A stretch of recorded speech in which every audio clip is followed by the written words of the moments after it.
They said a man born in chains could never wear a badge, that someone who grew up as property could never be trusted with the law. Yet in the lawless territories of the Old West, one man would hunt down over 3,000 outlaws, becoming the most feared lawman the frontier had ever seen.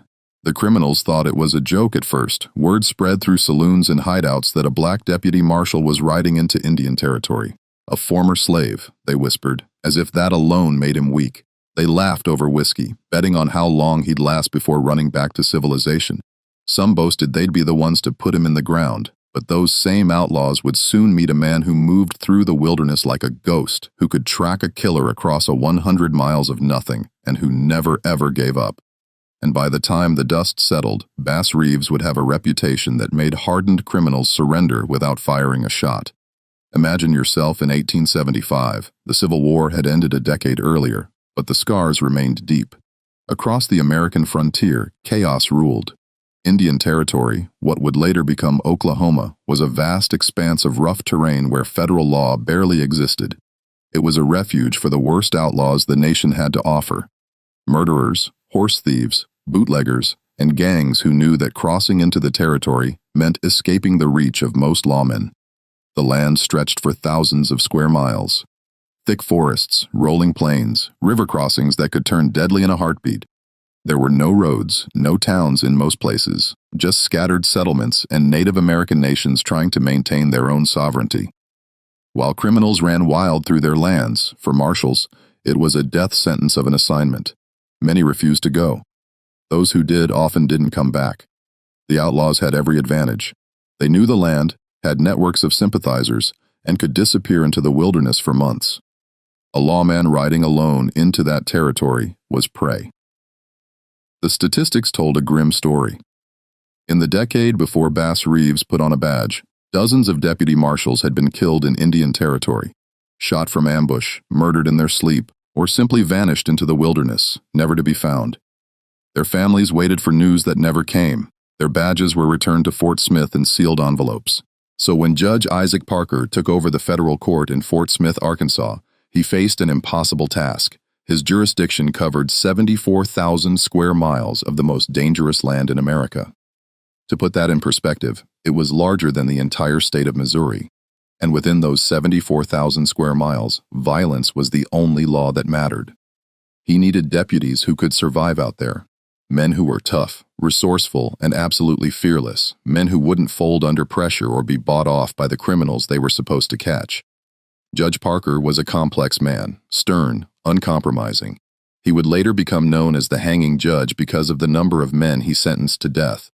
But he also had a sense of justice that was unusual for his time. He believed the law should apply equally to everyone regardless of race.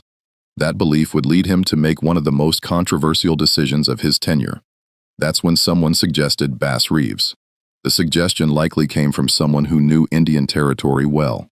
Someone who understood that conventional lawmen, no matter how brave, were failing. They needed someone different, someone who knew the territory as well as the outlaws did.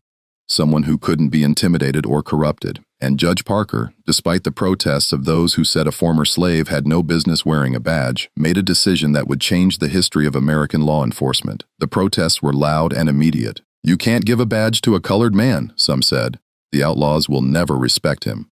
Others were more direct in their racism. "He'll either run at the first sign of trouble, or he'll abuse the power."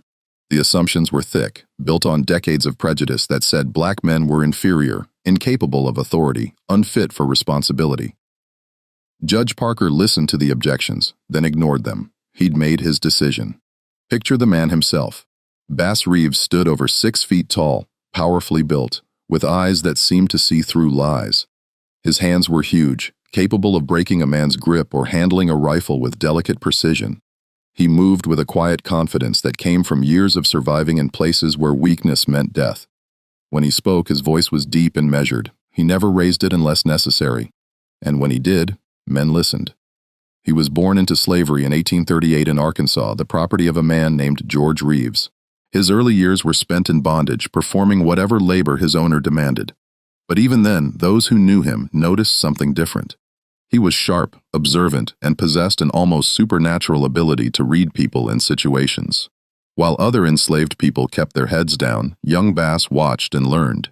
He studied the white men who claimed to own him, learning their patterns, their weaknesses, their tells. He also learned skills that would serve him later. He became an expert horseman, able to handle even the most difficult mounts. He learned to shoot initially to hunt game for his owner's table, but developing a skill that would become legendary. And he learned the most important survival skill of all: how to be underestimated, how to let people assume he was less intelligent, less capable, less observant than he really was. That skill would save his life more than once. During the Civil War, the story goes that Bass escaped slavery after a dispute with George Reeves, possibly over a card game. The details vary depending on who's telling the story. Some say George Reeves struck Bass during an argument, and Bass finally pushed too far, knocked his owner to the ground. Others say Bass simply saw his opportunity when his owner left to join the Confederate Army. What's certain is that Bass fled into Indian territory, knowing that crossing into tribal lands was his only chance at freedom. For years, he lived among the Creek and Seol nations. This wasn't a simple matter of hiding in the woods. These were sovereign nations with their own laws, their own culture, their own way of life. Bass had to learn to navigate this world, to earn the trust of people who had every reason to be suspicious of a runaway slave. He did it by being useful, by being respectful, and by being someone they could rely on. He learned to track game across impossible terrain. The forests of Indian Territory were dense, the ground often hard or covered with leaves that revealed little to the untrained eye. But Bass learned to spot the broken twig, the disturbed leaf, the faint impression in the soil that told him an animal had passed. He could read the wilderness like others read books. He learned which plants were edible, which were poisonous, where to find water in drought, how to survive blizzards and heat waves. He became an expert marksman, deadly with both rifle and pistol, able to bring down game at distances that seemed impossible. And perhaps most importantly, he developed an understanding of Indian Territory that few white men could match. He learned the Creek language, then Seol. He learned the Cherokee tongue. He could move between these nations, understanding their customs, showing respect in ways that white settlers often didn't. The tribal members came to trust him. They shared knowledge with him, teaching him the secret paths through the wilderness, the places where water could be found, the caves and hollows where a man could hide from pursuit. By the time the war ended and he was legally free, Bass Reeves had transformed himself into someone uniquely qualified for what was coming next. He'd spent years surviving in the very territory that now needed lawmen. He knew the land, he knew the people, and he developed a set of skills that made him perhaps the most qualified man in America for the job of deputy marshal in Indian Territory. But qualifications meant little in 1875 America. The color of his skin meant everything. When Judge Parker's deputy marshal arrived to recruit him in 1875, the meeting was tense. Bass Reeves was now 37 years old, settled with a wife and children. He'd built a life for himself as a farmer and rancher. He had every reason to say no to a job that would take him away from his family for months at a time. That would put his life in constant danger. That would pay relatively little. But something in the offer appealed to him. Maybe it was the chance to bring order to a place he'd seen consumed by chaos. Maybe it was the opportunity to prove something to a nation that had treated him as property. Maybe it was simply the knowledge that he could do the job better than anyone else. But when word spread that Judge Parker was considering appointing a black deputy marshal, the doubts were loud and public. Can he be trusted? Some asked. Will criminals respect a black lawman? Others were more blunt in their racism, insisting that giving a badge to a former slave was an insult to law enforcement itself. Some deputies threatened to quit if they had to work alongside a black man. Newspaper editorials questioned Judge Parker's judgment. Letters poured into Fort Smith protesting the decision. Bass Reeves didn't argue. He didn't make speeches about his qualifications or defend himself against the accusations. He didn't waste breath trying to change minds that were already made up. He simply said yes, took the badge, and rode out into the territory. His answer would come in the years that followed, delivered through action, not words. And that answer would be so powerful, so undeniable that even his harshest critics would eventually fall silent. The badge itself was heavy, made of silver, with Deputy U.S. Marshal engraved around a star. When Bass Reeves pinned it to his chest for the first time, he understood what it represented. It wasn't just authority, it was responsibility. It was a trust that he couldn't afford to betray because his failure would be used to justify prejudice against every black person in America. If he failed, they'd say, "See, we told you they couldn't do it," but if he succeeded, he might change history. The first time Bass Reeves rode into Indian Territory as a deputy marshal, he carried with him a simple philosophy. The law applies to everyone equally, or it applies to no one at all. It was a radical idea in 1875 America, where justice often depended on the color of your skin, your wealth, or your connections. But out there, alone in the wilderness, with only his wits and his weapons, Bass Reeves would prove that the law was stronger than prejudice. His early assignments were tests. Judge Parker knew this, and likely so did Reeves himself. These weren't simple arrests. They were journeys into the heart of outlaw country, chasing men who would rather die than face the hangman's noose in Fort Smith. Each warrant meant days or weeks on the trail, sleeping under the stars, rationing food and water, always alert for ambush. The territory didn't care about your good intentions. It would kill you just as dead, whether you were a hero or a fool. Imagine riding through dense forest where every shadow could hide a rifle barrel. Your horse's hooves crunch through fallen leaves, and you know that sound carries for miles. The autumn wind rattles the branches overhead, and each gust might cover the sound of someone chambering around. You're tracking a man wanted for murder, someone who's killed before and won't hesitate to kill again. You're alone, days from any backup, and the only things keeping you alive are your skills and your nerve. The forest itself was an enemy. In summer, the heat was oppressive. The humidity so thick you could barely breathe. Mosquitoes swarmed in clouds, carrying malaria and yellow fever. In winter, temperatures plunged below zero, and a man could freeze to death if he couldn't find shelter. Spring brought floods that turned gentle creeks into raging torrents, and fall brought storms that could leave you lost and disoriented in minutes. Bass Reeves thrived in these conditions. Where other deputies traveled in groups for safety, Reeves often worked alone or with a single cook to help with the prisoners and camp duties. He developed methods that seemed almost magical to those who heard about them. His most famous technique was his use of disguises. In an era before photographs were common, when wanted posters carried only written descriptions, Reeves used this to his advantage. He could disguise himself as a drifter, wearing ragged clothes and affecting a limp. He could pose as a cowboy, complete with the swagger and the slang. He could even pretend to be an outlaw himself, spinning tales of crimes he'd supposedly committed, getting close to his targets before they realized who he was. His ability to shift his demeanor, his voice, even his posture was remarkable. One moment he was an authoritative lawman, the next a harmless vagrant. There are stories of him walking right into outlaw camps, sharing their fire and their food, only to reveal his badge when the moment was right. Can you imagine the audacity of that? Sitting across a campfire from men who'd kill you without hesitation if they knew who you were, laughing at their jokes, eating their food, all while planning exactly how you'd take them into custody. The nerves required for that kind of deception are almost incomprehensible. One of his early captures involved two notorious outlaws holed up in a cabin deep in Creek territory. They'd killed a storekeeper during a robbery and fled into the wilderness. Other deputies had tried to arrest them, but the outlaws had fortified the cabin and sworn they'd never be taken alive. They'd fired on anyone who approached, driving off two previous attempts. Reeves studied the situation carefully. He watched the cabin from a distance, noting when the outlaws emerged, what their routines were, how cautious they seemed. Then he came up with a plan that seemed insane. He waited until dark, then approached the cabin silently, moving through the forest without making a sound. But instead of trying to break in or call them out, he simply found a comfortable spot near their woodpile, sat down, and waited for morning. As dawn broke, the outlaws emerged from the cabin, stretching and yawning, probably planning their day. And there sat Bass Reeves on a stump, badge gleaming in the early light, rifle across his lap as calm as if he were sitting on his own front porch. "Morning, gentlemen," he said in that deep, measured voice. "Beautiful day, isn't it? You're under arrest." The shock on their faces was such that they surrendered without reaching for their guns. Later, one of them said, "We were so surprised we forgot we had weapons.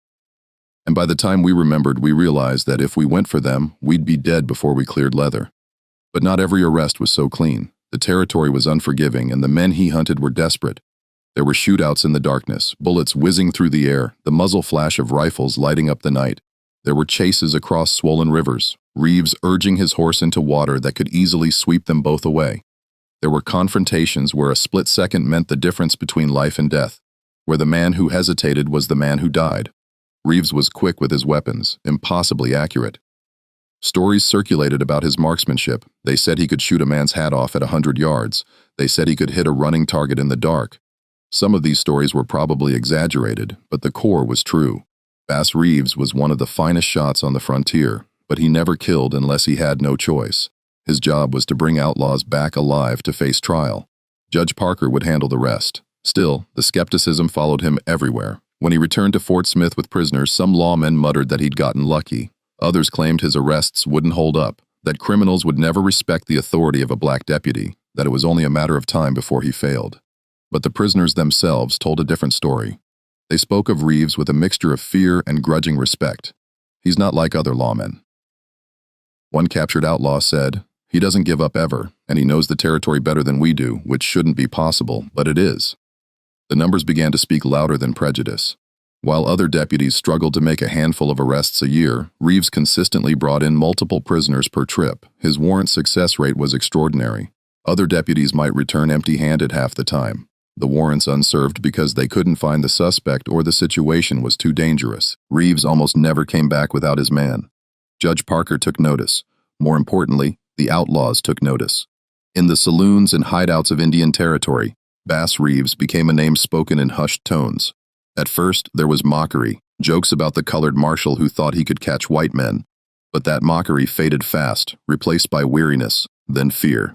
Stories spread of his tracking abilities, of how he could follow a trail days old through rain and mud, of his disguises that fooled even cautious criminals, of his shooting skills that bordered on supernatural, of his absolute refusal to give up once he had your warrant.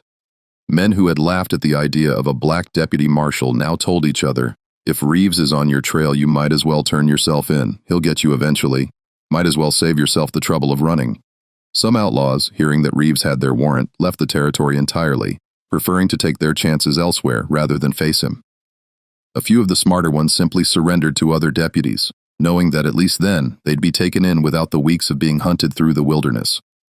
But reputation alone didn't make him safe. Every time he rode out, he faced the same dangers: ambush, exposure, starvation, and the constant threat of men who saw killing a lawman, especially a black lawman, as a badge of honor. There were outlaws who specifically wanted to be known as the man who killed Bass Reeves. They set traps for him, spread rumors about where they'd be to lure him into ambushes, and waited with rifles for him to appear. For Bass Reeves, each sunrise meant another day of proving himself, another chance to show that justice didn't care about the color of the hand that delivered it. He couldn't afford a mistake. One failure, one moment of weakness, and his critics would pounce. "See," they'd say, "we told you he couldn't handle it." The pressure was immense, constant, exhausting, but Reeves never let it show. The work was relentless and the territory was vast. But Reeves had found his calling. He wasn't just catching criminals. He was rewriting what it meant to be a lawman in America. Every arrest was a statement. Every successful return to Fort Smith was proof. And slowly, grudgingly, the respect began to build. By the late 1870s, Bass Reeves had already made more arrests than most deputies would make in a lifetime. But it was his methods, his almost uncanny ability to outsmart the smartest outlaws that began to set him apart. These weren't just criminals he was hunting. Many were experienced gunfighters, men who had survived years on the run by being faster, smarter, and more ruthless than the law. They'd killed lawmen before. They'd escaped from jails. They'd evaded pauses that numbered in the dozens. And yet, one man kept catching them. Picture the kind of men Reeves faced. There was Bob Dosire, a stone-cold killer who'd murdered multiple men and bragged he'd shoot any lawman who came for him. Dozier was smart, cautious, and had a network of friends who'd hide him, feed him, and warn him when marshals were near. He'd successfully evaded capture for 3 years.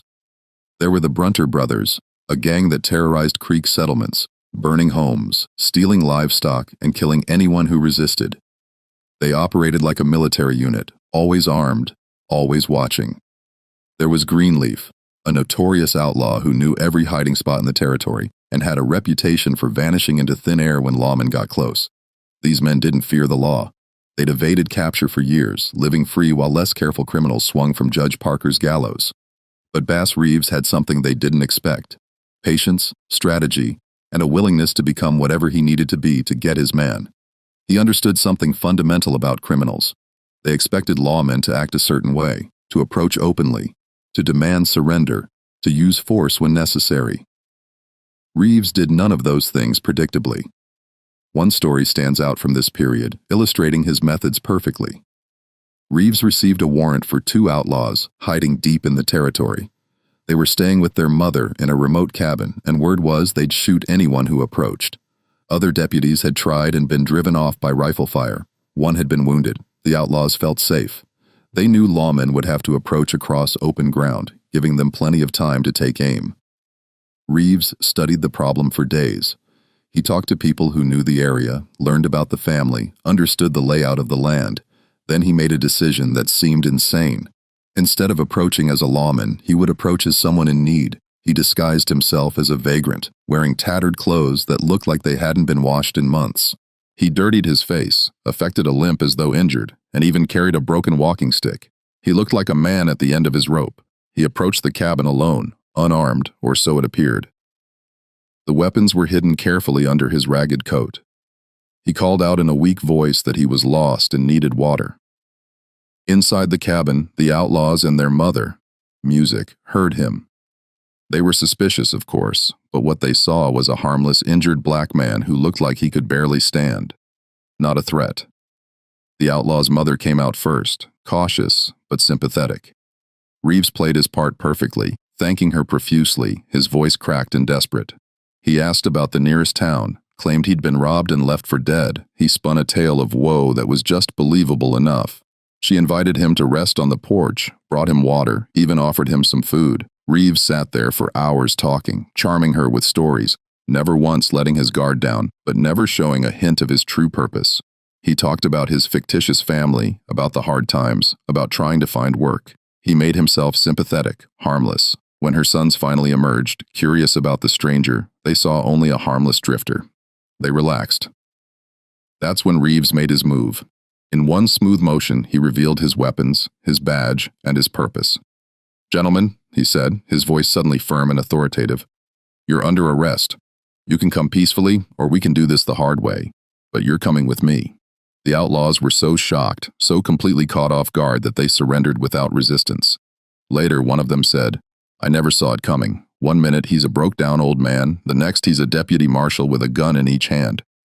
By the time my brain caught up with what was happening, I was already in handcuffs." Stories like this spread through the territory like wildfire. Bass Reeves wasn't just tough, he was smart, unpredictable. He thought like the outlaws he hunted, anticipated their moves, and always seemed to be 3 steps ahead. He understood human nature in a way that was almost eerie. He knew what people expected, what they feared, what would make them lower their guard, and he used that knowledge with devastating effectiveness. But intelligence and skill could only take him so far. The territory was enormous, and often his hunts lasted weeks or even months. Imagine the hardship. You're sleeping on the ground in freezing rain, your blankets soaked through, your body shivering uncontrollably. You're running low on food with days of travel still ahead. Rationing your supplies. Gnawing on hard attack that's more stone than bread. You're tracking a man across rivers swollen from storms. The current so strong that crossing means risking your life and your horses. And always, always the knowledge that your target might be waiting in ambush. Music around the next bend, rifle aimed at the trail, finger on the trigger. Reeves endured it all without complaint. He traveled with a cook, usually a trusted man who could help with the prisoners and camp duties, and sometimes another deputy to provide backup. But the tracking, the planning, the dangerous moments when confronting armed outlaws, those he handled himself. His cook later recalled trips where they covered hundreds of miles, arrested a dozen men, and Reeves never seemed to tire or lose focus. He'd get 3 hours of sleep and wake up ready to go.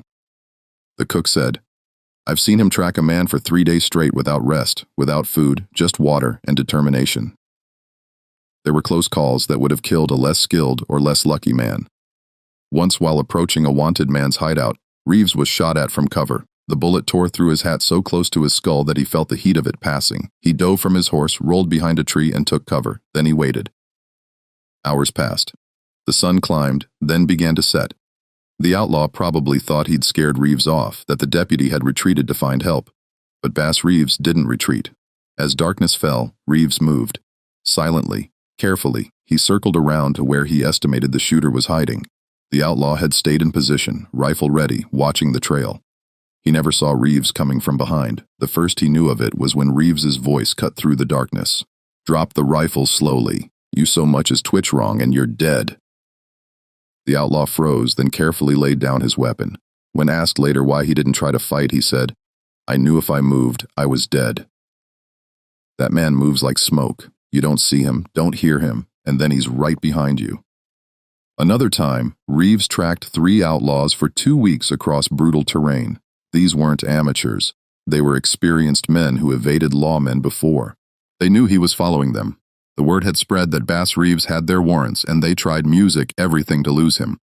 They split up, forcing him to choose which trail to follow. They doubled back, trying to ambush him when he passed. They waded through streams to hide their trail, traveled across rocky ground that showed no tracks. Nothing worked. Reeves read every sign, anticipated every trick. When they split up, he examined the tracks carefully and chose to follow the freshest, knowing the others would eventually rejoin their leader.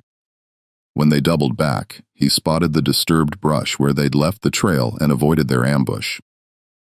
When they tried to hide their trail in water, he found where they'd emerged by looking for disturbed moss on rocks, for mud stirred up in shallow pools. For 2 weeks, he stayed on them. The outlaws grew desperate. They were running low on supplies, exhausted from the constant movement, psychologically worn down by the knowledge that no matter what they did, he was still coming. Finally, he cornered them in a ravine with no other exit. They were trapped, out of options, too tired to fight effectively. "It's over," Reeves called out. "You boys have run as far as you're going to run. Come out peaceful, and nobody needs to get hurt." There was a long pause. Then one by one they emerged with their hands up. When he brought them back to Fort Smith, they were more exhausted than he was. One of them asked, "How? How did you stay on our trail? We did everything right." Reeves just smiled. "You boys left a path a blind man could follow. You just didn't know it." The respect was building, but so was the danger. Some outlaws decided the best defense was offense. If Bass Reeves was that dangerous, then he needed to be eliminated. There were organized attempts on his life, ambushes set up based on knowledge of his routes. Networks of informants tried to track his movements so they could set traps. But somehow, whether through instinct, careful observation, or just incredible luck, Reeves always sensed the trap. He'd change his route at the last moment, taking a different trail than expected.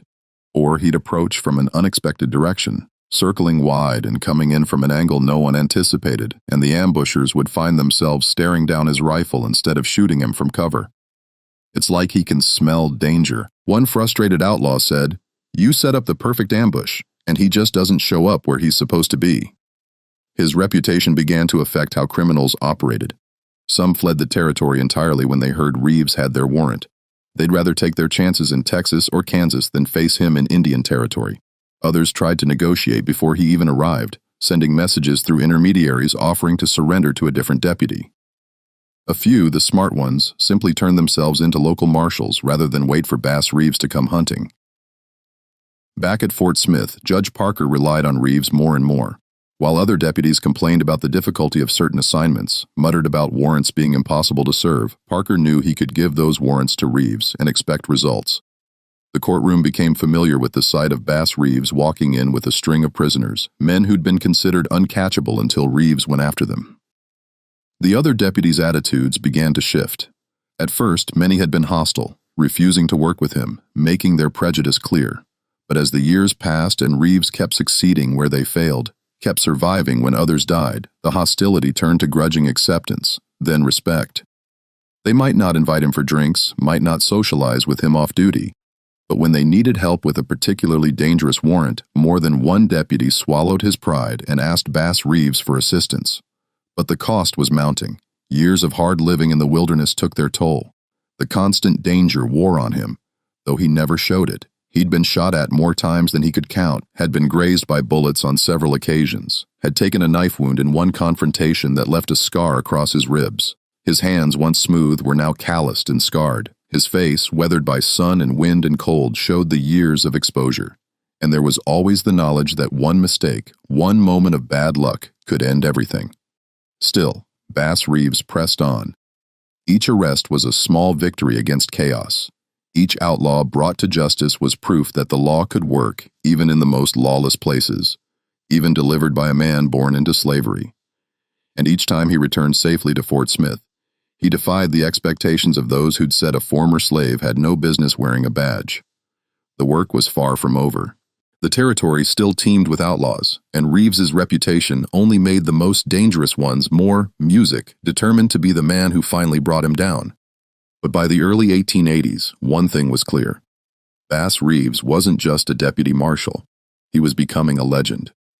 The outlaws had stopped laughing long ago. Now they just ran, and Bass Reeves kept catching them. By 1883, Bass Reeves was no longer just another deputy. He was the deputy outlaws feared most. His name carried weight. When word spread that Bass Reeves had your warrant, the smart criminals started planning their escape from the territory. The foolish ones prepared to fight, and the wise ones simply surrendered. But his greatest challenges still lay ahead.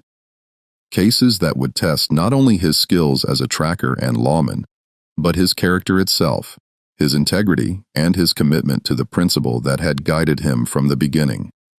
The law applies to everyone equally. The case that would define his career, that would cement his reputation not just as a skilled lawman, but as a man of unshakable integrity, came in 1084. A warrant was issued for a man accused of murder in the territory. On the surface, it was routine. Murder warrants were common.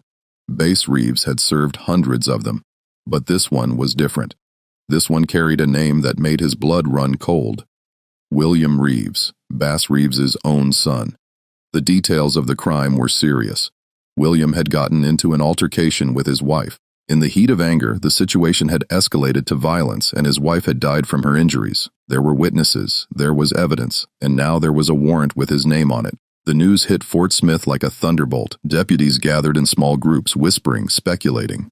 How would Bass Reeves handle it? Would he recuse himself, let another deputy make the arrest? Would he use his influence, his reputation to protect his son? Would he suddenly discover that some warrants didn't need to be served with the same vigor as others? Some expected him to. Others hoped he would, understanding the impossible position he was in. What father wouldn't want to protect his son? What man could be expected to arrest his own flesh and blood, knowing he was sending him to face Judge Parker's harsh justice, possibly even the gallows? The pressure on Reeves must have been immense. His family surely pleaded with him. His wife, Nellie, facing the loss of her son, must have begged him to find another way. Judge Parker, to his credit, left the decision to Reeves himself. The old judge knew the man well enough by now to trust his judgment. He also knew that whatever Reeves decided would have consequences far beyond one case. If Reeves recused himself, his critics would say he couldn't be trusted when it mattered. If he arrested his son, he would prove once and for all that his commitment to equal justice wasn't just words. Bass Reeves didn't hesitate. He took the warrant, his hands steady as he read his son's name. His voice was firm when he spoke. "The law is the law," he said simply. "It doesn't matter whose name is on the warrant. It has to be served." And he rode out to find his son. Imagine that ride. The weight of the badge suddenly heavier than it had ever been. Every mile bringing him closer to a confrontation no father should face. He'd arrested over 1,000 men by this point. He'd faced down killers, gunfighters, and desperados. But this was different. This wasn't some outlaw he could track without emotion. This was his son, his boy, someone he'd held as an infant, taught to ride, hoped would build a good life. The internal struggle must have been agonizing, every instinct of fatherhood pulling him one direction, every principle he'd built his career on pulling him another. He could have turned back. He could have claimed he couldn't find William. He could have let another deputy handle it. No one would have blamed him. Most would have understood. But Bass Reeves had spent nearly a decade proving that he was different, that his word meant something, that justice in his hands was truly blind. He found William Reeves and brought him in. The arrest was clean, professional. Whatever words passed between them remained private, locked behind the iron will of a man doing his duty. Did he embrace his son one last time? Did he speak words of comfort or condemnation? Did William plead with him, rage at him, or accept his fate with understanding? We don't know. What we know is that Bass Reeves returned to Fort Smith with his son in custody, ready to face trial. The courtroom was packed when William Reeves stood before Judge Parker. People had come from across the territory to witness this moment. Would Bass Reeves testify against his own son? Would he stand by his principles even now? The answer came when Reeves took the witness stand. His voice was steady, his testimony factual. He recounted what he knew of the case, presented the evidence he'd gathered, and answered every question put to him. In that courtroom, He was a deputy first and a father second. William faced trial, was convicted, and served his sentence. The process was agonizing for the entire Reeves family. Nellie Reeves had to watch her husband send their son to prison. The other children had to grapple with their father's choice, and Bass Reeves himself carried a burden that few could understand. He'd upheld the law, but at a cost that would haunt him for the rest of his life. The story spread across the territory and beyond. Even hardened outlaws were stunned. He arrested his own son, they said to each other in disbelief. Bass Reeves arrested his own son. The statement carried weight because it destroyed any remaining argument that Reeves played favorites, that he could be swayed by personal considerations, that his justice was anything less than absolute.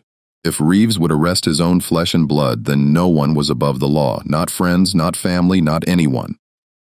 The arrest did something extraordinary. It ended any remaining doubt about his integrity. Critics who'd spent years looking for evidence that Reeves was corrupt, that he abused his authority, that he wasn't fit to wear a badge, suddenly had nothing to say. What could they claim? That a man who'd arrest his own son couldn't be trusted? The argument was absurd on its face. Even those who hated what Bass Reeves represented, who despised the idea of a black lawman, had to acknowledge that he possessed a level of integrity rare in any man, regardless of color. But the personal cost was immense. The pain of that choice haunted him, though he never spoke of it publicly. Those close to him saw the toll it took. Friends later recalled that Bass Reeves aged visibly, music in the months after William's conviction. The lines in his face deepened. The light in his eyes dimmed slightly. He still did his job with the same skill and determination, but there was a weight on him that hadn't been there before. Yet he never wavered in his belief that he'd done the right thing. When asked years later if he regretted the decision, he simply said, "I did what the law required. That's all." Other cases during this period pushed him to his limits in different ways, testing his courage, his skill, and his determination. There was the time he received a warrant for an outlaw named Jim Webb, a quick-draw artist who'd killed several men in gunfights. Webb had a reputation across the territory as one of the fastest guns alive. He'd bragged openly that he'd never be taken alive, especially not by a black lawman. He'd said he'd rather die than let Bass Reeves put him in chains. The confrontation came at a creek crossing in Cherokee Territory.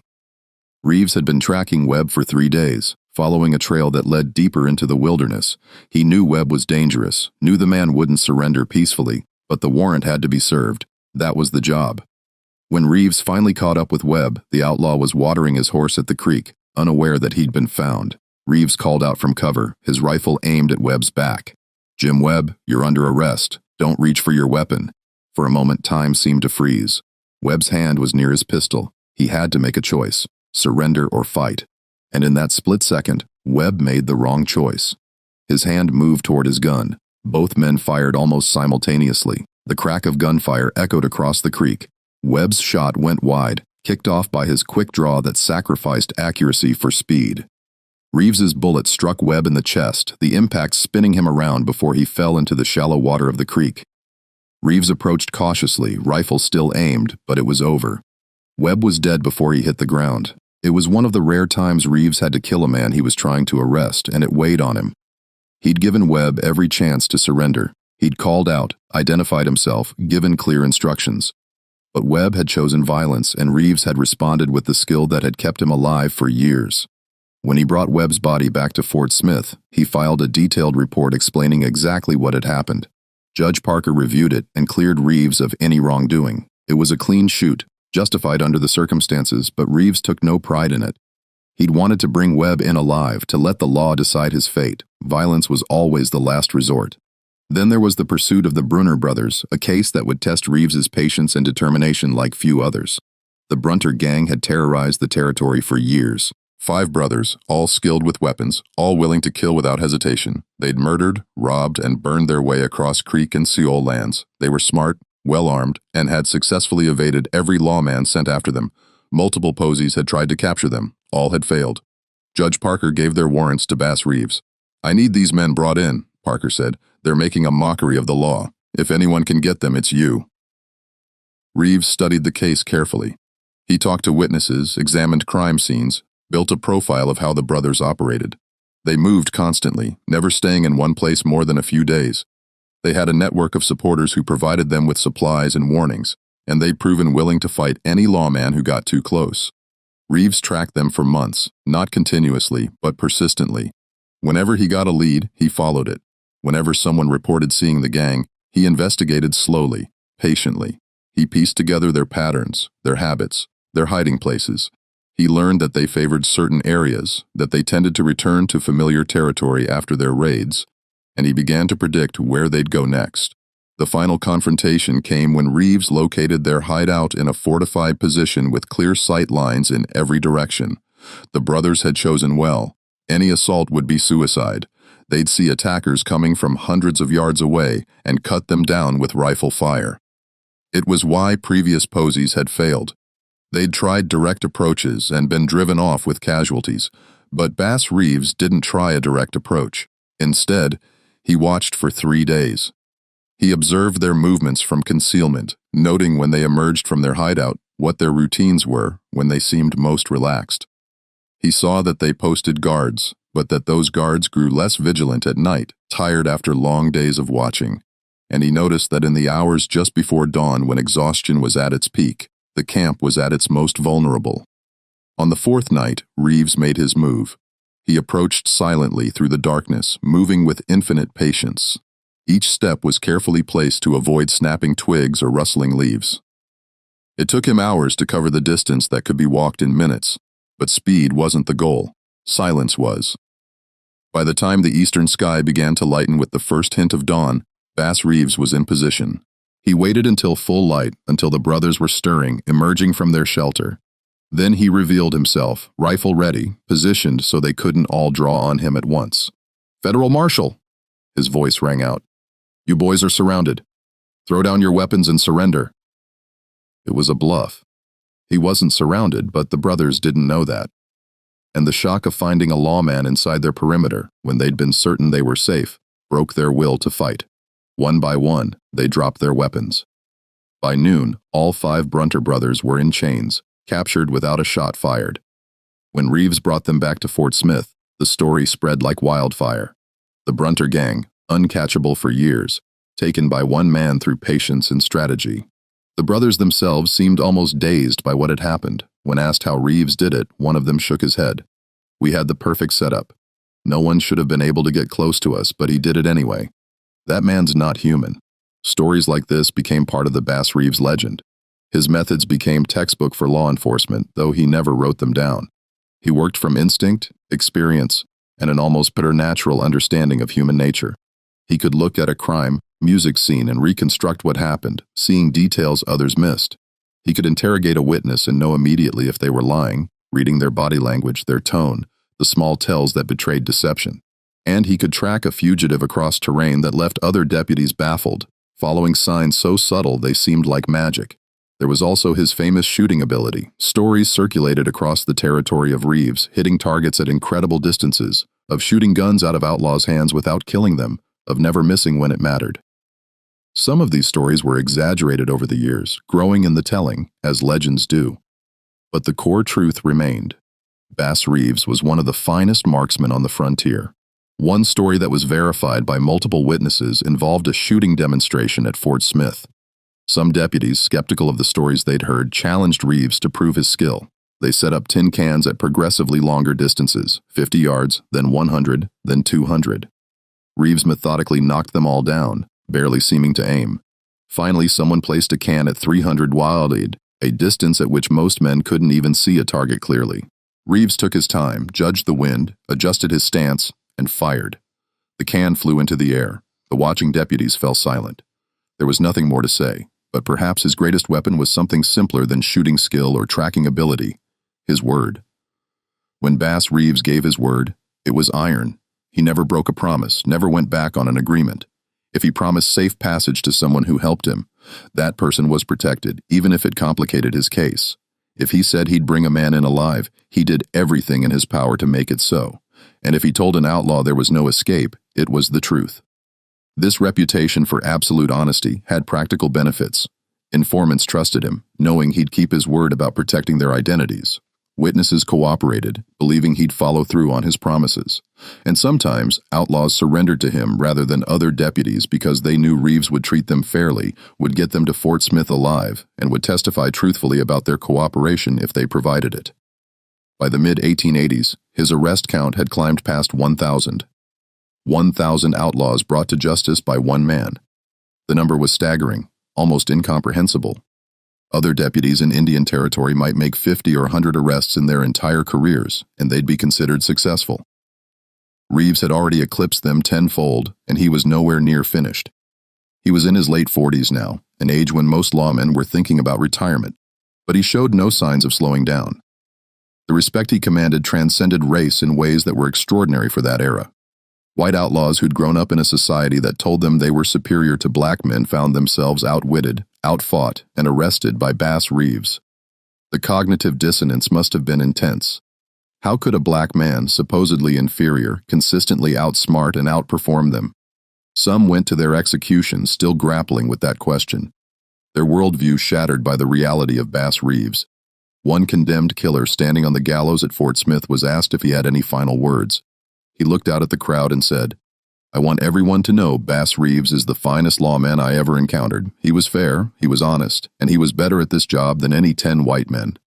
Color didn't matter when you were up against Bass Reeves, only skill mattered, and he had more of that than any man I've known. Coming from a white criminal about to hang in an era of intense racism, the statement was remarkable. Native Americans in the territory also respected him deeply. He spoke several tribal languages fluently: Creek, Seol, Cherokee. He understood their customs and treated them with dignity at a time when most white lawmen did not. He didn't see them as savages to be subdued, but as people with their own laws, their own sovereignty, their own right to respect. Many tribal members provided him with information and assistance, knowing that Reeves, unlike other deputies, would honor his agreements and treat them fairly. When he gave his word to a Creek chief or a Seol elder, they knew it was good. This relationship with the tribes gave him a significant advantage. He could move through tribal lands more easily, music, than other deputies, could get cooperation where others met hostility, could gather information that was denied to lawmen who treated Native Americans with contempt. It was another example of Reeves's fundamental understanding that respect and honor were more powerful than force and intimidation. But the work never got easier. If anything, it got harder as the years passed. By the late 1880s, the outlaws who remained were the smartest, the most careful, the most dangerous. The careless ones had been caught or killed years ago. What was left were criminals who'd learned from the mistakes of others, who knew Bass Reeves' methods and tried to counter them, who understood that staying free required constant vigilance and careful planning. It became a chess game played across thousands of miles with lives hanging in the balance. Reeves would track a man for weeks, get close, only to have the outlaw slip away at the last moment, warned by informants or simply lucky. He'd have to start over, following new leads, building new strategies. It was frustrating, exhausting work, but Reeves never gave up. That was his defining characteristic, absolute persistence. And still, Reeves kept riding out, kept serving warrants, kept bringing in outlaws. Each warrant was another chance to prove that justice wasn't just for the powerful, wasn't just for those who could afford expensive lawyers or had influential friends. Each arrest was another statement that the law could work even in the most lawless places, even delivered by a man born into slavery, even against men who thought they were untouchable. The legend continued to grow, spreading beyond Indian Territory. Newspapers in Kansas City, St. Louis, even Chicago began carrying stories about the remarkable black deputy marshal who'd arrested over 1,000 criminals. Some of these stories were sensationalized, turning Reeves into a larger-than-life figure, but those who knew him understood that the reality was impressive enough without embellishment. Bass Reeves didn't need exaggeration. His actual accomplishments spoke for themselves. The outlaws had stopped laughing long ago. The mockery that had greeted his appointment in 1875 seemed like ancient history now. Now they just ran when they heard his name. And Bass Reeves kept catching them, one warrant at a time, one arrest at a time, building a record that would stand unmatched in the history of American law enforcement. The work took its toll, but he never complained, never quit, never compromised his principles. He had a job to do, and he'd do it until he couldn't anymore. By 1890, Bass Reeves had become something few lawmen ever achieve, a symbol. His name meant something in Indian Territory and far beyond. It meant that justice was coming, inevitable as the sunrise, unstoppable as the seasons. But the cost of that reputation was measured in something few people saw, the toll on the man himself. Imagine 2 decades of riding through hostile territory, 2 decades of sleeping with one eye open, of eating cold food because a fire might give away your position, of tracking dangerous men through country that killed the careless without mercy. 2 decades of knowing that every time you rode out might be the last time that somewhere in those vast forests or endless plains, a bullet with your name on it might be waiting. Reeves was now in his 50s, an age when most men were settling into easier lives, thinking about grandchildren and rocking chairs. He kept riding. The physical toll was obvious to anyone who looked closely. His hands, once smooth, were now a roadmap of scars. Rope burns from wrestling prisoners into restraints, knife scars from close-quarters fights, the permanent calluses from 2 decades of holding reins and triggers. His face was weathered by sun and wind, lined deeper than his years should warrant. He walked with a slight limp, legacy of a bullet wound that had nearly killed him. His hearing in one ear was diminished from too many gunshots fired without protection. But the invisible toll was perhaps greater. The mental weight of constant vigilance, of never being able to fully relax, of always scanning for threats, the emotional burden of the violence he'd witnessed and sometimes had to deliver. The memories of men he'd killed in self-defense, their faces haunting his dreams, the knowledge that families had been destroyed by his arrests, children left fatherless, wives left widowed. He'd done his duty, upheld the law, but the human cost was real, and it weighed on him. The stories from this period reveal a man at the peak of his abilities, but also deeply aware of his own mortality. On one pursuit, tracking a murderer through the Creek Nation during winter, Reeves and his posse were caught in a blizzard. The temperature plunged below zero. The wind howled with such fury that visibility dropped to a few feet. Snow piled up so fast that their horses struggled to move. Reeves's companions wanted to turn back to find shelter and wait out the storm. They'd freeze to death if they kept going, they argued. Reeves refused. "The Outlaws not waiting for good weather," he said. "Neither are we." His voice was firm, brooking no argument. They continued, pushing through drifts that came up to the horses' chests. The cold was so intense that their breath froze in their beards. Their fingers went numb, even in gloves. Their faces burned with frostbite, but Reeves kept moving forward, following a trail that should have been impossible to see. 3 days later, when they found their man half frozen in an abandoned cabin, the Outlaw's first words were, "I knew you'd come. I knew you wouldn't stop." There was no anger in his voice, just a kind of exhausted resignation. He'd done everything he could think of to escape. He'd traveled through weather that should have made pursuit impossible. And still, Bass Reeves had found him. The outlaw surrendered without resistance. What was the point of fighting? If Reeves could track him through a blizzard, there was nowhere he could hide. That relentless determination became his trademark, but it came at a cost that few understood. There were injuries over the years that never fully healed. Bullet wounds that ACHD in cold weather, broken bones from falls that left lasting pain, exposure to extreme weather that left damage to his lungs. Reeves bore these scars quietly, never using them as excuses, never complaining. When asked once about the limp he developed after being shot in the leg during an ambush, he dismissed it with a shrug. "Still gets me where I need to go." The personal sacrifices were immense and ongoing. His family saw him rarely. Nellie Reeves, his wife, spent more time apart from her husband than with him. Months would pass between visits home. Sometimes he'd return for a few days, just long enough to see that everyone was all right. And then he'd be gone again, off on another manhunt. His children grew up with a father who was more legend than presence, someone they'd heard stories about but rarely saw. Many lawmen's wives became widows. It was an occupational hazard so common that it barely made the newspapers anymore. Another deputy killed in Indian Territory. Another family left behind. Nellie Reeves lived with that possibility every single day. Every time Bass rode out, she had to face the reality that he might not come back, that the next knock on her door might be someone bringing news of his death. Yet, she supported his work, understanding that it meant something larger than one family's comfort or happiness. He was doing something important, something that mattered. But the cost of that importance was measured in lonely nights and constant worry. As the 1890s progressed, Indian Territory itself began to change. The wild, lawless character of the place was slowly being tamed. Railroads pushed through, bringing with them towns and civilization. What had been wilderness was becoming settled. The outlaw havens were shrinking, The endless forests where criminals could disappear for months were being cut back, turned into farmland. Progress was coming, and with it a different kind of order. This was due in part to men like Bass Reeves who'd made it clear that crime had consequences. The outlaws who'd once roamed freely were dead, imprisoned, or driven out. The ones who remained were more cautious, less brazen. They knew that even in the remotest corners of the territory, the law could reach them. A new generation of criminals operated differently, trying to blend in rather than openly defying authority. But Reeves kept working. The job wasn't done. Criminals still needed to be caught. Warrants still needed to be served. And as long as Judge Parker needed him, Bass Reeves would ride. By 1900, his arrest count had climbed past 3,000. 3,000 arrests. The number is almost incomprehensible when you really think about it. To put it in perspective, that's an average of more than 100 arrests per year for 3 decades. That's 2 arrests every week for 30 years straight. And these weren't simple drunk and disorderly cases that could be wrapped up in an afternoon.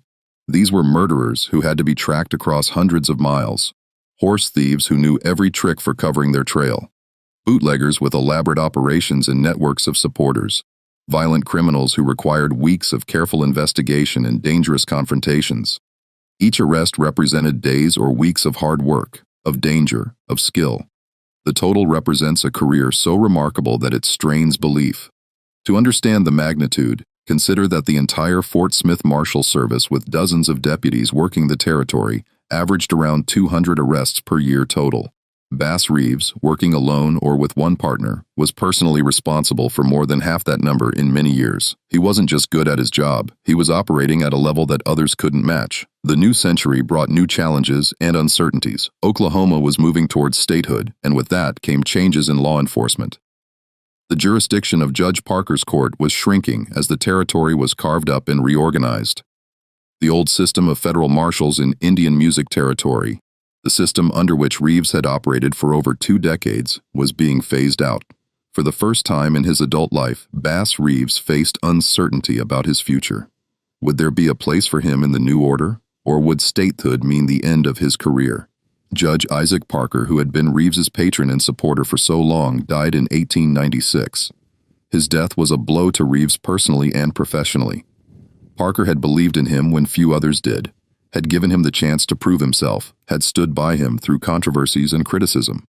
The judge who replaced Parker didn't have the same relationship with Reeves, didn't understand his methods or appreciate his record in the same way.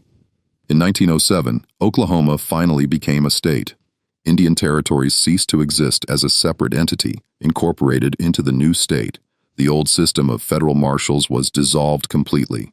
Bass Reeves, now nearly 70 years old, could have retired. God knows he'd earned it 1,000 times over. He could have spent his remaining years with Nellie, with his children and grandchildren, resting after 3 decades of the hardest, most dangerous work imaginable. Instead, he took a job with the Muskogee Police Department, becoming one of the first black police officers in the new state of Oklahoma. Even in his late 60s, he wasn't ready to stop. The work was different from what he'd been doing.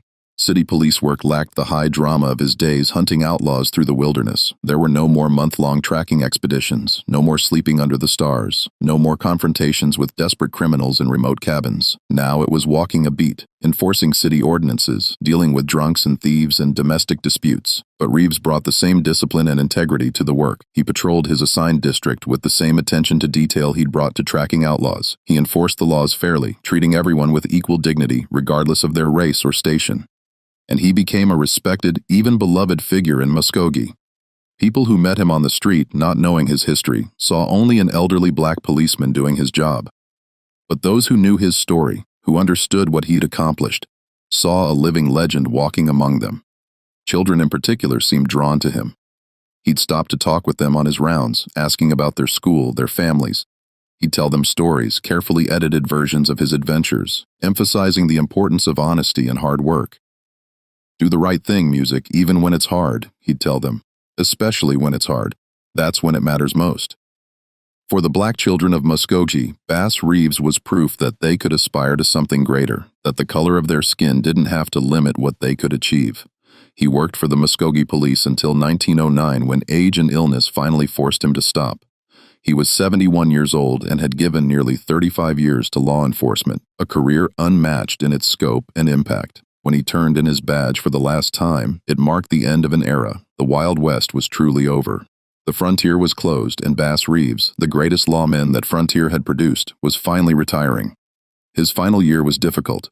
His health, compromised by decades of exposure and hard living, deteriorated rapidly. He developed Bright's disease, a kidney condition that was often fatal in that era. The man who'd been so strong, so seemingly indestructible, was confined to his home, growing weaker each day. Nellie cared for him and his children visited when they could. He faced his approaching death with the same calm dignity he'd brought to everything else in his life. Bass Reeves died on January 12, 1910, at the age of 71. The news spread quickly through Muskogee and beyond. His funeral was attended by hundreds of people. Lawmen came from across Oklahoma and neighboring states to pay their respects. Judges attended. Ordinary citizens, both black and white, came to honor a man who'd made their world safer. The service was held at a local church, and the crowd was so large that many had to stand outside, unable to fit in the building. The newspapers, which in his early years had barely acknowledged his work or had covered it with thinly veiled racism, now ran extensive obituaries recognizing him as one of the greatest lawmen in American history. The Muskogee Times-Democrat wrote, "In the history of the early days of eastern Oklahoma, the name of Bass Reeves has a place in the front rank among those who cleansed out the old Indian territory of outlaws and desperados. No story of the conflict of government's officers with outlaws can be complete without mention of Bass Reeves." Another paper noted, "He was a man of great courage and was in many gun battles with outlaws. He was never shot, and while he arrested over 3,000 men and women, he was never charged with the misuse of his authority." That last point was significant. In an era when law enforcement corruption was common, when many lawmen used their badges as licenses to steal and intimidate, Bass Reeves had maintained absolute integrity. Not once in 32 years was he credibly accused of abusing his authority, taking bribes, or acting unjustly. But for years afterward, his story began to fade from public memory. In the decades following his death, as racial segregation tightened across America, as Jim Crow laws made black citizens into second-class inhabitants of their own country, the story of a black deputy marshal who had outshone his white peers became inconvenient. It didn't fit the narrative that those in power wanted to tell. History books ignored him. The legends of the Old West that were published and celebrated focused on other names, usually white men like Wyatt Earp or Wild Bill Hickok, whose accomplishments, while notable, palled in comparison to Reeves. The eraser was systematic and thorough. Books about frontier lawmen mentioned dozens of deputies but somehow overlooked the one who'd made more arrests than all the others combined.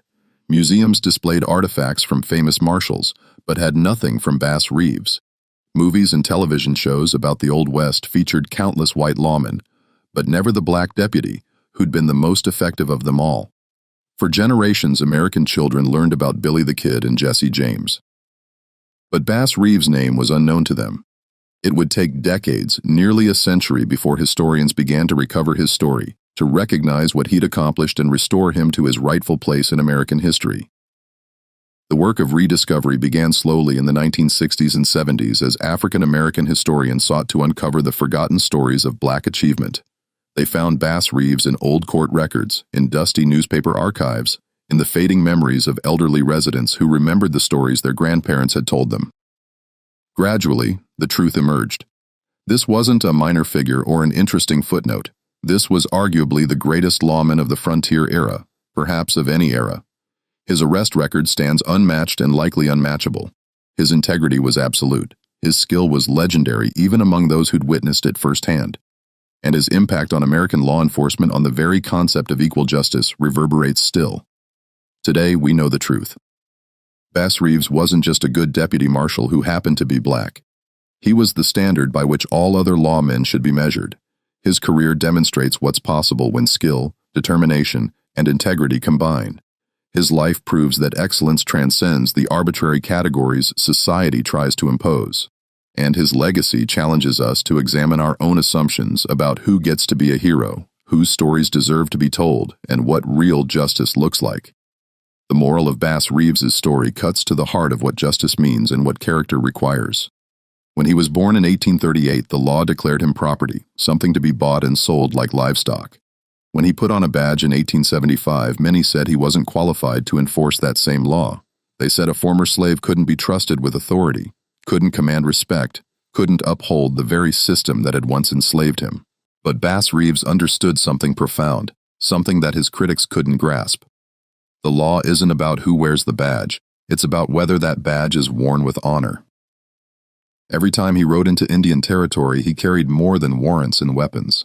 He carried proof that prejudice lies, that a man's worth isn't determined by his birth or the color of his skin, but by his actions and his character. The outlaws who'd laughed at the idea of a black lawman learned that lesson the hard way, usually from inside a jail cell or while being marched back to Fort Smith in chains. The white deputies who'd refused to work with him eventually came asking for his help. The critics who'd said he'd fail eventually fell silent, their arguments demolished by 3,000 arrests and 30 years of exemplary service. His story teaches us about persistence and the power of simply refusing to quit. 3,000 arrests didn't happen because Bass Reeves was lucky, or because he had some advantage others lacked. They happened because he never gave up. When a trail went cold, he found it again. When outlaws thought they'd escaped, he proved them wrong. When others said something was impossible, that a man couldn't be tracked through a blizzard, or that an outlaw was too smart to be caught, Reeves did it anyway. Persistence more than any other quality defined his success. It teaches us about integrity and the cost of maintaining it. Arresting his own son would have broken many men, or at least bent their principles. It would have been understandable, even forgivable if Reeves had found a way to avoid that duty. If he'd let another deputy handle it, if he'd used his influence to protect his boy, no one could have blamed him. But Reeves stayed true to what he believed.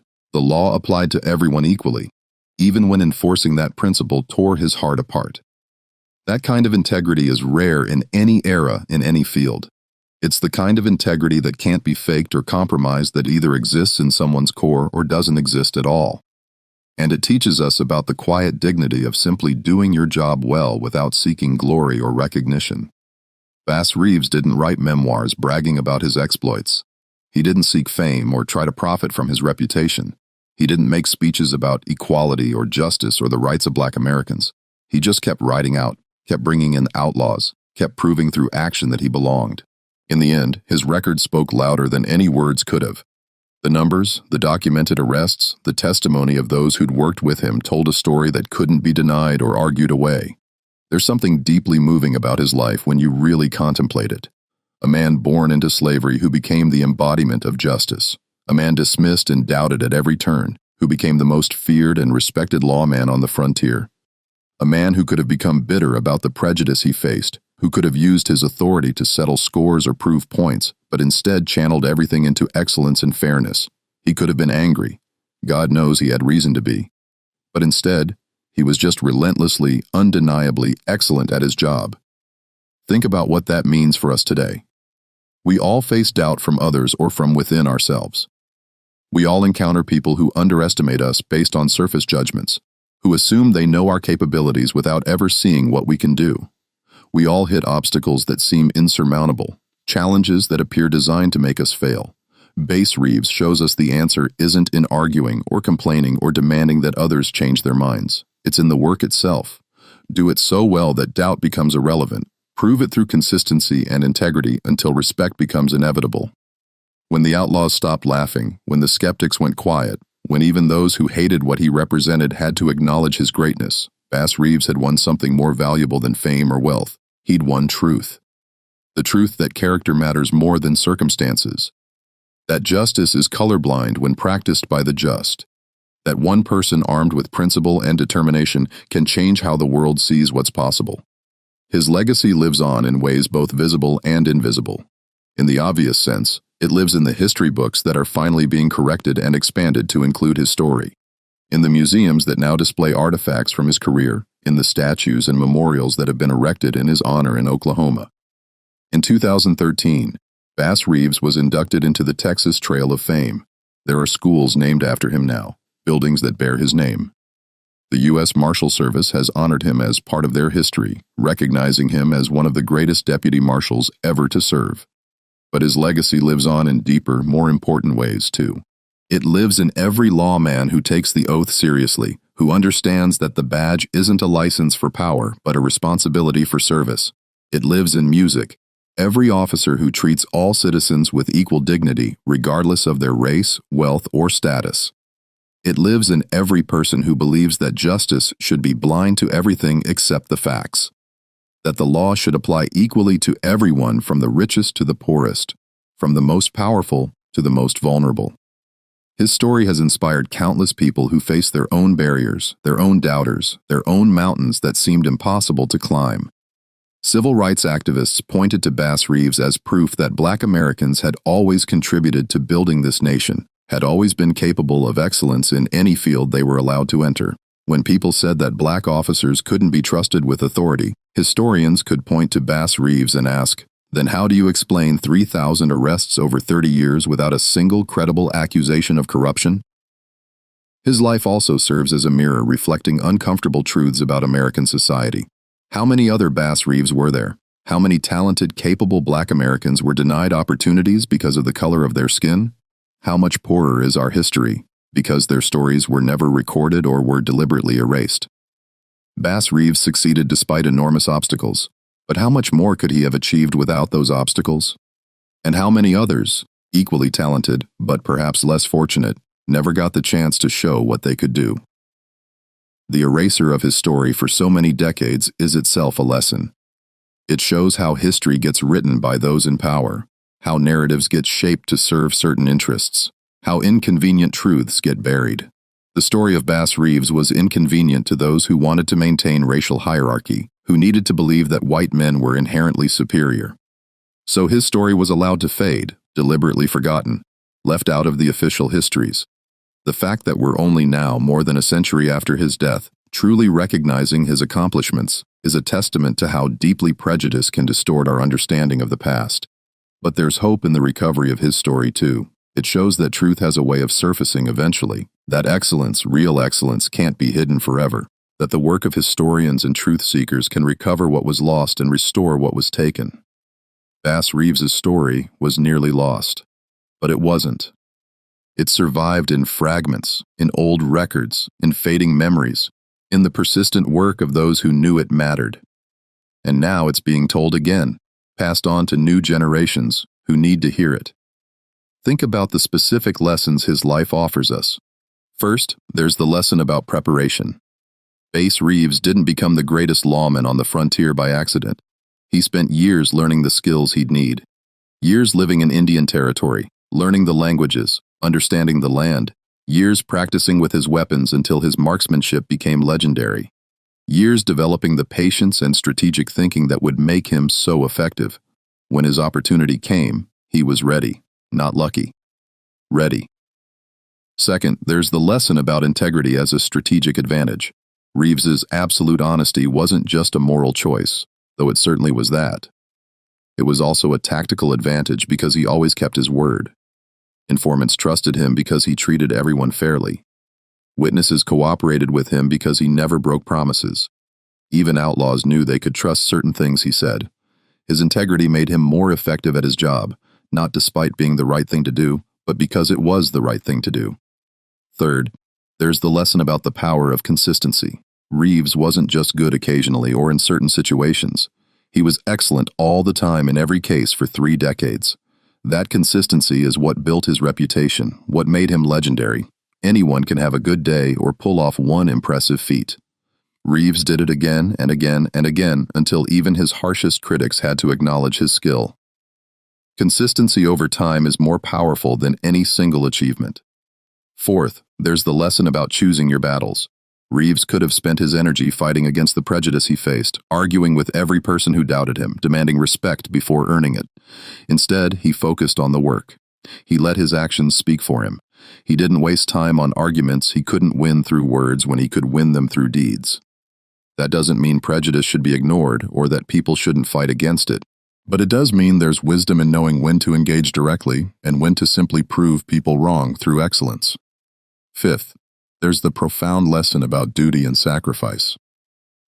Bass Reeves could have had an easier life. After escaping slavery and the Civil War ended, he could have focused solely on his family, his farm, his own comfort.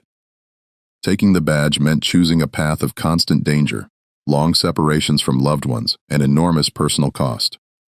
He chose it anyway because he believed the work mattered, because he saw that Indian Territory needed law and order, because he understood that his success could open doors for others. He paid a price for that choice, but he never seemed to regret it. Finally, there's the lesson about redemption and transformation. Bass Reeves was born as property in a system that declared him less than human. The society that enslaved him said he was incapable of responsibility, intelligence, authority.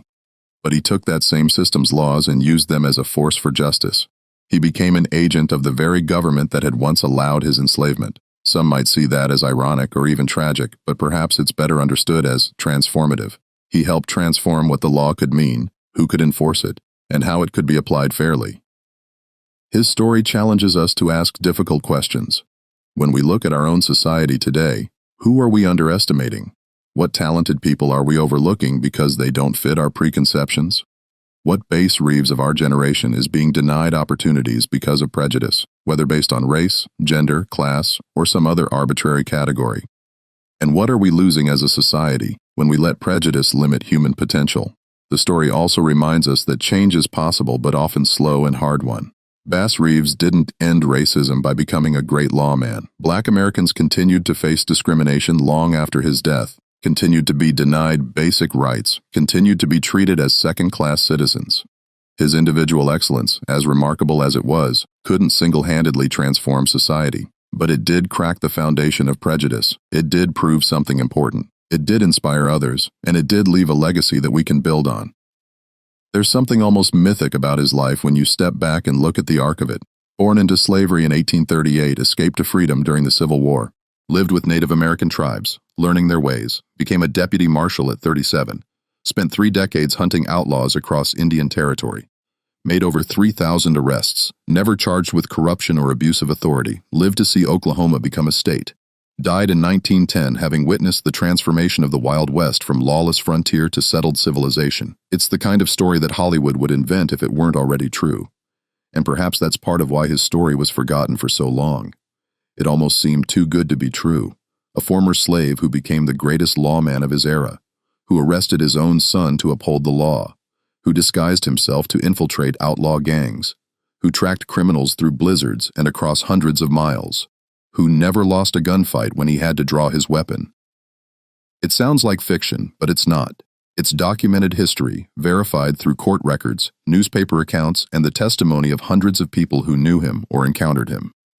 The fact that it sounds like fiction but isn't, that reality in this case is more impressive than any invented story could be, makes it all the more important that we remember and tell his story, because it shows what's possible, because it provides a model of integrity and excellence that transcends time and circumstance, because every generation needs heroes who exemplify the best of what humans can be.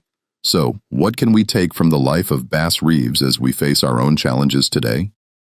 Perhaps this: when the world doubts you, when prejudice tries to define your limits, when people say you can't do something because of where you came from or what you look like or what arbitrary category you've been placed in, remember the man who was born a slave and became a legend. Don't waste breath on arguments with those who've already made up their minds. Don't wait for permission or approval from people who've decided you don't deserve it. Don't let their limitations become your limitations. Just do the work. Do it with integrity. Do it so well that history has no choice but to remember. Do it with such consistency and excellence that even your critics eventually have to acknowledge the truth. Bass Reeves proved that the content of your character outweighs the circumstances of your birth. That dedication defeats doubt. That persistence overcomes prejudice. That one person with unshakable principles can bring order to chaos and justice to places where it seemed impossible. That excellence is the most powerful argument, and that a life lived with integrity and purpose echoes long after death. The Outlaws stopped laughing more than a century ago. The skeptics who said he'd fail are long dead. Their predictions proven embarrassingly wrong. The system that enslaved him has been destroyed, though its legacy persists in ways we're still grappling with. But Bass Reeves's legacy continues to grow. His arrest record still stands unmatched. His example still inspires. His story still teaches. And his proof delivered through 30 years of unwavering service still echoes. Justice has no color. Excellence knows no boundaries. Character transcends circumstance. If this story moved you, if the legend of Bass Reeves reminded you that greatness comes from perseverance, integrity, and refusing to be defined by others' prejudices, then share it. Talk about it.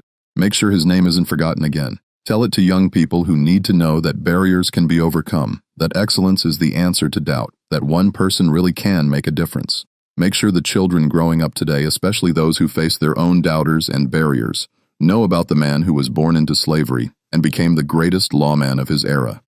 And if you want to hear more stories of people who changed history despite everything stacked against them, people who proved that courage, integrity, and determination can overcome any obstacle, make sure to subscribe. The past is full of heroes who deserve to be remembered, whose stories got buried by prejudice or simply lost to time. Heroes like Bass Reeves, who showed us what's possible when character meets opportunity, when skill is given a chance to prove itself, when justice is truly blind to everything except the truth. Bass Reeves rode his last trail in 1909. He died in 1910. But his legend rides on, carried forward by everyone who believes that doing the right thing matters, that integrity is non-negotiable, that justice should be equal, and that excellence is the ultimate answer to prejudice. The badge he wore is in a museum now, but the principles he lived by, the standard he set, the proof he provided, those are eternal. Those are eternal. Those are eternal. Those are eternal. Those are eternal. Those are eternal. Those are eternal. Those are eternal. Those are eternal.